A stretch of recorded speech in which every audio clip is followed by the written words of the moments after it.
Do Bohnické divadelní mě přivedl Jacek. Vplížil se na komunitu do blázince a oslovil mě z rolí Marfuši.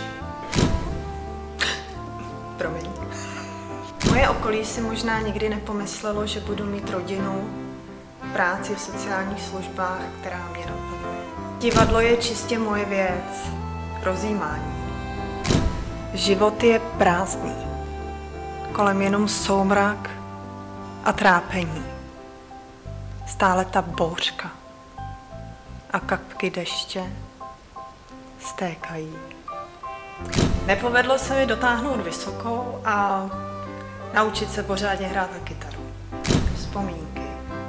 Po první hospitalizaci se mi podařilo odjet na půl roku do Anglie. Bylo to krásné. 11 let s Bohnickou je můj splněný minisen. Čas strávený se sebou, s ostatníma a s rolí. Říkala jsem si, že utopení musí být ta nejpříjemnější smrt. Nohy mi objela drobná špinavá vlnka plná obalů od čokolád, pomerančový šlupek a mořský hřás. Poplujeme tam k tomu kameni, řekla jsem si. Vlastně mi moje choroba dala to, co jsem vždycky chtěla. Plním si tady svoji touhu po umění.